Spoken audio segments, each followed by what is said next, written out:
आलस्य से सावधान रहो, तुम इसे आज का दिन देते हो, वो तुमसे कल का दिन चुरा लेता है। बाल साधना परिवार की ऑनलाइन केमिस्ट्री क्लास में मैं नरेश जांगीड़ आप सभी बच्चों का एक बार पुनः हार्दिक अभिनंदन करता हूँ। कल बेटा अपन ने बायोमोलिक्यूल वाला चैप्टर शुरू किया था। बायोमोलिक्यूल के चैप्टर में अपन ने बायोमोलिक्यूल का परिचय पढ़ लिया। बायोमोलिक्यूल्स क्या होते हैं, कितने तत्वों से मिलकर बने होते हैं। बायोमोलिक्यूल्स जो होते हैं वो एक सेल में क्या कार्य करते हैं। मेटाबॉलिक रिएक्शन के बारे में पढ़ा, जो दो प्रकार की होती है, एक उपचय और दूसरी अपचय। जहां उपचय विक्रिया में सरल कार्बनिक पदार्थों से जटिल कार्बनिक पदार्थों का निर्माण होता है, वहीं अपचय विक्रिया में जटिल कार्बनिक पदार्थों से सरल कार्बनिक पदार्थों का निर्माण होता है। उपचय एक रचनात्मक क्रिया होती है जिसमें ऊर्जा व्यय होती है, जबकि अपचय विक्रिया एक खंडात्मक प्रक्रम है, इसमें ऊर्जा उत्पन्न होती है। दोनों क्रियाएं साथ साथ चलती हैं, काफी इंपॉर्टेंट, और एक दूसरे से संबंधित होती है। जैसे एमिनो अम्लों से प्रोटीन का निर्माण एक रचनात्मक प्रक्रम है, तो वो किसका उदाहरण हो जाएगा, उपचय। जबकि कार्बोहाइड्रेट से सरल अणुओं का जो निर्माण CO2 और जल, कार्बोहाइड्रेट एक जटिल यौगिक है, उससे सरल अणु CO2 और जल का निर्माण होता है, ये एक खंडात्मक प्रक्रम है। तो किस प्रकार की उपापचय क्रिया होगी, अपचय। उसके बाद बेटा अपन पढ़ रहे थे कि माइटोकॉन्ड्रिया को कोशिका का शक्ति गृह कहते हैं, क्योंकि माइटोकॉन्ड्रिया में जो खाद्य अणु होते हैं उनका एंजाइम की उपस्थिति में ऑक्सीकरण होता है। इससे प्राप्त ऊर्जा का कुछ भाग ATP के निर्माण में प्रयुक्त किया जाता है। ATP एडिनोसिन ट्राइफॉस्फेट, और ग्लूकोज के वायु की उपस्थिति और अनुपस्थिति दोनों स्थितियों में ऑक्सीकरण होता है, इससे ऊर्जा मुक्त होती है। ग्लूकोज के ऑक्सीकरण को कल बताया था, श्वसन कहते हैं, रेस्पिरेशन। वायु की उपस्थिति में ग्लूकोज का ऑक्सीकरण हो तो किस तरह से एनर्जी रिलीज होती है, इसको मैं रिपीट कर रहा हूं।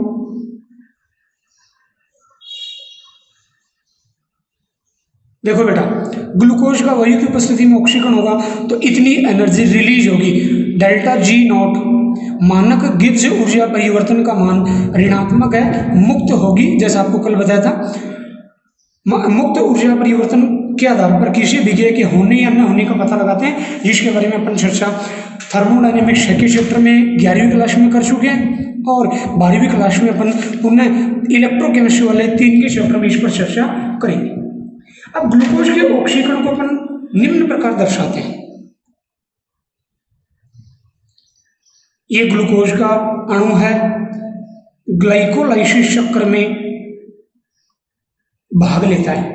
आपको बता दूं, ग्लाइकोलाइसिस माइटोकॉन्ड्रिया के मैट्रिक्स में संपन्न होती है। ये चक्र, इसे EMP पाथ भी बोलते हैं, बायोलॉजी के बच्चे पढ़ते हैं, इसे EMP पाथ भी बोलते हैं। इसकी खोज 3 जर्मन वैज्ञानिक थे, एम्बडेन, मेयरहोफ, पार्नास। हालांकि इनका इतना जो जिक्र है केमिस्ट्री में इसका कोई लेना देना नहीं है, बट फिर भी आपको नॉलेज के लिए बता रहा हूँ बेटा। ग्लाइकोलाइसिस चक्र माइटोकॉन्ड्रिया की मैट्रिक्स में संपन्न होता है, इसे EMP पाथ भी बोलते हैं। इसकी खोज 3 जर्मन वैज्ञानिकों ने की थी। ग्लाइकोलाइसिस का अंतिम उत्पाद पायरुविक अम्ल होता है, उसके 2 अणु बनते हैं, और यहां लवण बनेगा पायरुवेट। ग्लाइकोलाइसिस में ग्लूकोज जो भाग लेता है, ग्लूकोज के अणु, तो ग्लाइकोलाइसिस चक्र का अंतिम उत्पाद 2 अणु बनते हैं पायरुविक अम्ल के, और ये उसका शॉर्ट फॉर्म हुआ। ग्लाइकोलाइसिस की प्रक्रिया में 4 ATP के अणुओं का उत्पादन होता है, बायोलॉजी के बच्चे पढ़ते हैं, जिनमें से 2 ATP के अणुओं का उपभोग हो जाता है और 2 ATP के अणु वो प्राप्त हो जाते हैं, इनकी प्राप्ति होती है। इनका अवयवी ऑक्सीकरण होगा, दोनों जो पायरुविक अम्ल के अणु हैं उनका अवायु, मतलब वायु की अनुपस्थिति में ऑक्सीकरण होगा, जिसे बायोलॉजी के बच्चे पढ़ते हैं अनोक्सी शोषण बोलते हैं। अनोक्सी शोषण, इसको क्या बोलते हैं? अनोक्सी शोषण। ग्लाइकोलाइसिस चक्र का अंतिम उत्पाद acetyl coenzyme, acetyl coenzyme A होता है। क्या होता है? एसिटिल कोएंजाइम ए होता है। पायरुविक अम्ल के दोनों अणु क्रेब चक्र में, बायोलॉजी के बच्चे पढ़ते हैं, ग्लाइकोलाइसिस से क्रेब चक्र में प्रवेश करने से पहले एसिटाइल कोएंजाइम ए में बदलते हैं। ये प्रक्रिया साइटोप्लाज्म में संपन्न होती है। अब अवायवीय शोषण जो होता है, यदि अल्कोहलिक किण्वन हो तो अल्कोहल के दो अणु बनेंगे एथेनॉल के, और साथ में कार्बन डाइऑक्साइड के अणु निकल जाएंगे, इसे बोलेंगे अल्कोहल किण्वन। और लैक्टेट किण्वन होगा, उसमें लैक्टेट के दो अणु बनेंगे, लैक्टेट के दो अणुओं का संश्लेषण होगा, इसको बोलते हैं लैक्टेट किण्वन। किण्वन की क्रिया के बारे में आप बायोलॉजी के बच्चे बायोलॉजी में पढ़ते हैं, और अपन 11 के चैप्टर में पढ़ेंगे किण्वन, फर्मेंटेशन की प्रोसेस। तो अवायवीय ऑक्सीकरण की प्रक्रिया होगी, अनोक्सी शोषण होगा। तो अल्कोहलिक किण्वन से एथेनॉल के दो अणु, जबकि लैक्टेट किण्वन से लैक्टेट के दो अणु बनते हैं। एसिटाइल कोएंजाइम ए, ये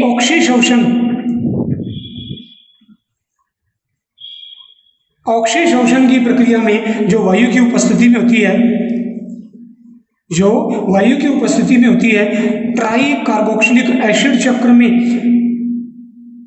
पार्टिसिपेट होता है। इसके फलस्वरूप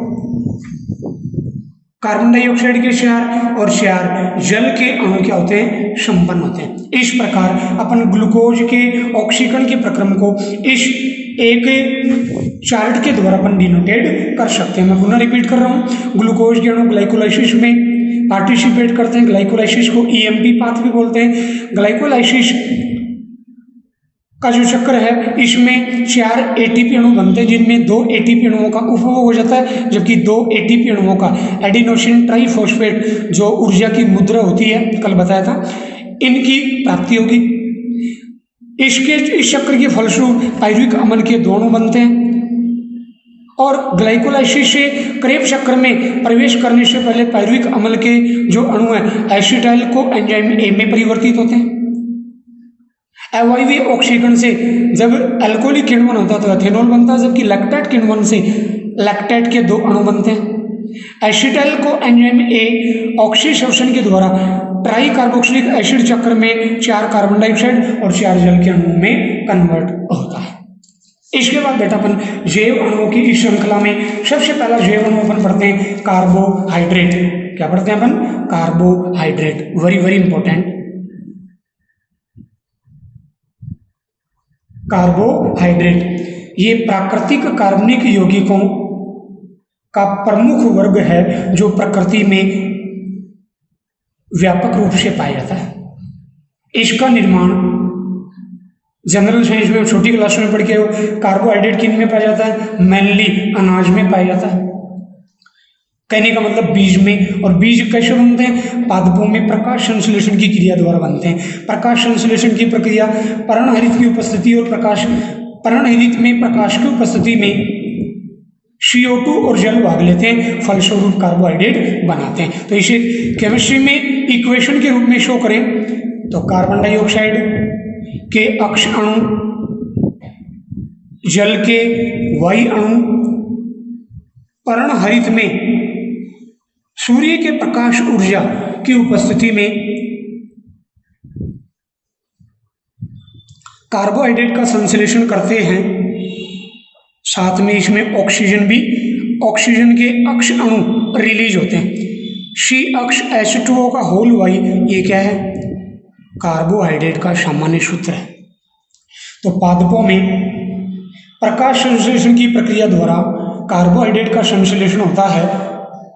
इस प्रक्रिया में प्रकाश संश्लेषण में CO2 और जल भाग लेते हैं। पर्णहरित में प्रक्रिया प्रकाश की उपस्थिति में पूर्ण होती है और कार्बोहाइड्रेट का निर्माण होता है। ये प्राकृतिक कार्बनिक यौगिक है जो प्रकृति में व्यापक रूप से पाया जाता है। अब बात करें अपन कार्बोहाइड्रेट। कार्बोहाइड्रेट जो शब्द है दो शब्दों से मिलकर बना, कार्बो और हाइड्रेट। कार्बो means carbon. अब बहुत इंपॉर्टेंट पॉइंट पढ़ रहे हैं शब्द का, कार्बोहाइड्रेट। कार्बो मीन्स कार्बन और हाइड्रेट मीन्स जल।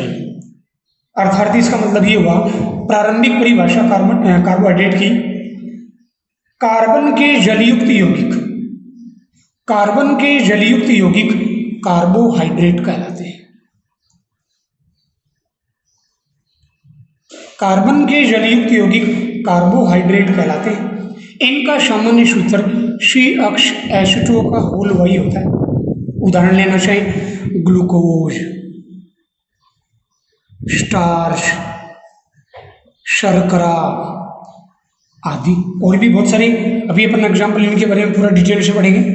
ग्लूकोज, स्टार्च, शर्करा आदि कार्बोहाइड्रेट के एग्जाम्पल हो गए।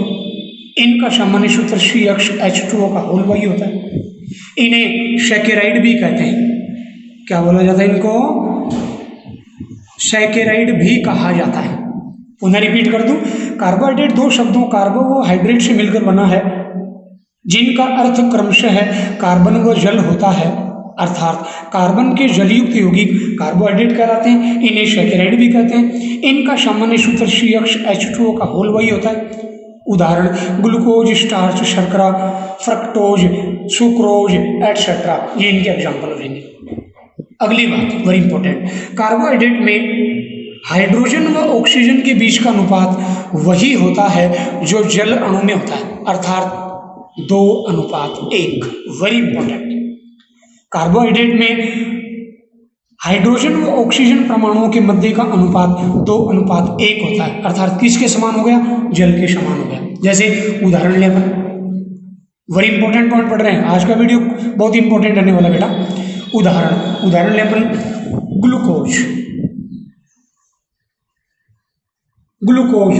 ग्लूकोज का मॉलिक्यूलर फॉर्मूला C6H12O6 होता है। इसको अपन ऐसे भी राइट कर सकते हैं, C6H2 का होल टेकन 6 कितना हुआ? इसको अपन सोल्व करें तो C6H12O6 किसके सिमिलर हो गया? ये किसको फॉलो कर रहा है? CH2O का होल वाई। इस सामान्य सूत्र को फॉलो कर रहा है और इसमें हाइड्रोजन और ऑक्सीजन के बीच का अनुपात कितना है? 2:1 है। अर्थात मैं ये कहना चाहता हूं कि कार्बोहाइड्रेट में हाइड्रोजन व ऑक्सीजन परमाणुओं के मध्य का अनुपात 2:1 होता है। उदाहरण glucose, fructose, maltose, lactose etcetera. अब यहां कुछ एक्सेप्शन है, अपवाद है। अब बेटा अपवाद है, इंपॉर्टेंट है, बड़े कैपिटल लेटर्स में इनको राइट कर रहा हूं मैं। देखो, कुछ ऐसे कार्बोहाइड्रेट होते हैं जो इसको फॉलो नहीं करते, इस फॉर्मूले को, फिर भी कार्बोहाइड्रेट होते हैं, जैसे रेमनोज, इसका मॉलिक्यूलर फॉर्मूला C6H12O5 होता है। अब आप यहां देखो, ऑक्सीजन व हाइड्रोजन परमाणुओं के बीच का अनुपात 2:1 नहीं है, फिर भी ये कार्बोहाइड्रेट है। और केमिस्ट्री सब्जेक्ट में सबसे ज़्यादा अपवाद होते हैं, इसको बार बार रिवाइज करना होता है, पढ़ना पड़ता है, वरना इस सब्जेक्ट में मिस्टेक्स बहुत ज़्यादा होती है। इसलिए बेटा हार्ड वर्कर बनो और रेगुलर पॉइंट को पढ़ते रहो, रेगुलर। जैसे अभी अपवाद आ गया, आपके एक बार पढ़ने से याद नहीं होगा, 2-3 बार इसको बार बार रिवाइज करोगे, इजी वे में फिर याद हो जाएगा। ये किसको फॉलो नहीं कर रहा है? हाइड्रोजन व ऑक्सीजन परमाणुओं के बीच का अनुपात 2:1 नहीं है, फिर भी ये कार्बोहाइड्रेट है, अपवाद सब। और एग्जाम्पल लेना चाहिए, 2-deoxyराइबोज, 2-deoxyराइबोज, जैसा बायोलॉजी के बच्चे जानते हैं, ये शर्करा किस में पाई जाती है? DNA में। इसका मॉलिक्यूलर फॉर्मूला क्या होता है? C5H10O4 होता है। इसमें भी देखिए हाइड्रोजन व ऑक्सीजन के बीच का अनुपात 2:1 नहीं है, फिर भी ये क्या है? कार्बोहाइड्रेट। तो ये क्या है? इनके अपवाद है। अब अपन ऐसे अणुओं के बारे में रीड करेंगे जिनमें जो CH2 होल वाई सूत्र के अनुसार होते हैं, अर्थात 2:1 इन परमाणुओं का अनुपात है हाइड्रोजन ऑक्सीजन का, किंतु फिर भी वो कार्बोहाइड्रेट नहीं होते। इनमें 2:1 नहीं है फिर भी कार्बोहाइड्रेट हैं। और अपन अब वो अपवाद ले रहे हैं जिनमें हाइड्रोजन ऑक्सीजन परमाणुओं के बीच का अनुपात 2:1 होता है लेकिन कार्बोहाइड्रेट नहीं है। वो कौन कौन से एग्जाम्पल लेते हैं, जैसे फॉर्मेल्डिहाइड। फॉर्मेल्डिहाइड इसका फॉर्मूला क्या होता है HCHO। अपन इस पर चर्चा करेंगे, अपना 12 का चैप्टर है कार्बोनिल यौगिकों का, एल्डिहाइड व कीटोन। इसको अपन ऐसे भी ऐड कर सकते हैं या CH2O। अब आप देखिए ऑक्सीजन और हाइड्रोजन परमाणु के बीच का अनुपात कितना है 2:1 है, लेकिन क्या नहीं है, कार्बोहाइड्रेट नहीं है। ऐसे ही एसिटिक अम्ल, एसिटिक अम्ल फॉर्मूला क्या होता है CH3COOH, सारे कैपिटल है। या इसी को अपन राइट कर सकते हैं C2H4O2। अब आप देखिए यहाँ C2H4O2, इसमें हाइड्रोजन व ऑक्सीजन परमाणुओं के बीच का अनुपात 2:1 है, लेकिन फिर भी ये कार्बोहाइड्रेट नहीं है। और इसका एग्जाम्पल लें अपन लैक्टिक अम्ल। लैक्टिक अम्ल इसका जो फॉर्मूला है C3H6O3। अब आप देखिए यहाँ हाइड्रोजन ऑक्सीजन परमाणु के बीच का अनुपात 2:1 है, लेकिन फिर भी क्या है, ये कार्बोहाइड्रेट नहीं होता। Very very important for your competition. अब बात करते हैं अपन डेफिनेशन की, परिभाषा की। ऑल्ड डेफिनेशन अपन ने अभी पढ़ी इसी वीडियो में कि कार्बन के जलयुक्त यौगिक कार्बोहाइड्रेट कहलाते हैं। बट बाद के अध्ययनों से पता चला कि कार्बोहाइड्रेट में केवल कार्बन के जलयुक्त यौगिक कहना उचित नहीं है, क्योंकि इनमें और क्वालिटी पाई जाती है। ये यौगिक समतल द्विध्रुव प्रकाश के तल को रोटेट करते हैं, अर्थात प्रकाशिक सक्रिय होते हैं। कार्बोहाइड्रेट क्या होते हैं, प्रकाशिक सक्रिय होते हैं। प्रकाशिक सक्रिय के लिए होना एक शर्त होती है, अपन यहाँ भी पढ़ेंगे, 11th में भी आपको बताएगा कि उसमें कौन सा कार्बन प्रेजेंट होना चाहिए, कायरल कार्बन परमाणु प्रेजेंट होना चाहिए। कायरल कार्बन की विशेषता क्या होती है, कार्बन क्या होता है, चतुसंयोजी तत्व होता है। कार्बन क्या होता है, चतुसंयोजी तत्व होता है। यदि कार्बन से जुड़े हुए चारों परमाणु या परमाणुओं का समूह है भिन्न भिन्न हो तो ऐसा कार्बन कायरल कार्बन कहलाता है, जिसको स्टार के द्वारा डिनोटेट करते हैं। और ऐसे अणु कहलाते हैं कायरल अणु। और कायरल अणु जो होते हैं वो प्रकाश के समतल ध्रुवित के प्रकाश के तल को बाएं या दाएं और रोटेट करते हैं। अर्थात अब अपन पॉइंट पे आते हैं, कार्बोहाइड्रेट में कैसा गुण पाया जाता है, आधुनिक अध्ययनों से पता चला ये प्रकाशिक सक्रिय होते हैं। दूसरा, इनमें OH समूहों की संख्या ज्यादा होती है, और ज्यादा होती है तो अभी अपन ने पढ़ा, पॉलीमर वाला चैप्टर पढ़ा, एक से ज्यादा हो, बहुत सारे हो, अनेक OH समूह उपस्थित है जैसे यहाँ, तो इसके लिए वर्ड यूज करेंगे पॉली। अर्थात आधुनिक अध्ययनों से पता चला कि प्रकाशिक सक्रिय होने के साथ साथ कार्बोहाइड्रेट पॉलीहाइड्रोक्सी यौगिक भी होते हैं।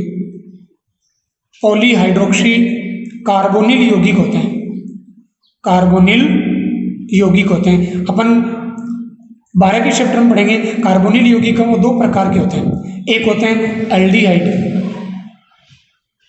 एक होते हैं कीटोन। एल्डिहाइड और कीटोन। तो आधुनिक अध्ययनों से पता चला कि कार्बोहाइड्रेट प्रकाशिक सक्रिय हैं, साथ में पॉलीहाइड्रोक्सी कार्बोनिल यौगिक होते हैं, या इनके जलपटन से, जिन यौगिकों के जलपटन से पॉलीहाइड्रोक्सी कार्बोनिल यौगिक प्राप्त होते हैं जलपटन द्वारा, फ्रॉम हाइड्रोलाइसिस पॉलीहाइड्रोक्सी कार्बोनिल यौगिक बनते हैं। ये 3 विशेषताएं जिन यौगिकों में होती हैं, आधुनिक अध्ययनों से पता चला वो यौगिक क्या कहलाता है, कार्बोहाइड्रेट। इट मीन्स परिभाषा को मैं इन तीनों को एक साथ ऐड करके बता रहा हूं। प्रकाशिक सक्रिय पॉलीहाइड्रोक्सी कार्बोनिल यौगिक, या ऐसे यौगिक जिनके जलपटन से पॉलीहाइड्रोक्सी कार्बोनिल यौगिक प्राप्त होते हैं, कार्बोहाइड्रेट कहलाते हैं।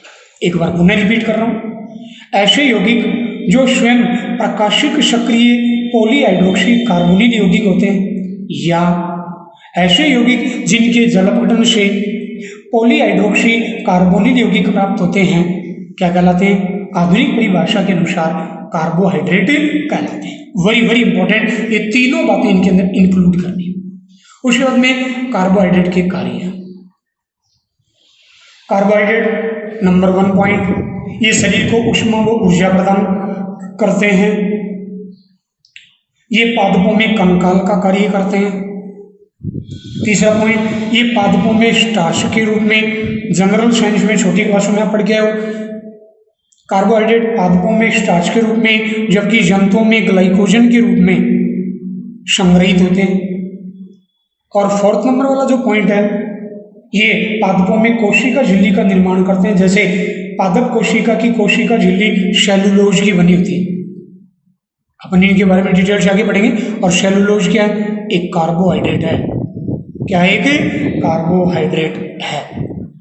आई होप बेटा आपको ये वीडियो बहुत अच्छा लगा होगा। रेगुलर वीडियोस देखिए, अपने दोस्तों के साथ शेयर कीजिए और हार्ड वर्कर बने। केमिस्ट्री में पॉइंट्स को रेगुलर पढ़ना जरूरी है। यदि रेगुलर नहीं पढ़ेंगे तो इस सब्जेक्ट में मिस्टेक्स होने के चांस ज़्यादा रहते हैं। तभी आपको पुनः मैं एक बार याद दिला रहा हूँ, कर दिखाओ कुछ ऐसा कि सभी बनना चाहिए आप जैसा। जय हिंद, जय भारत।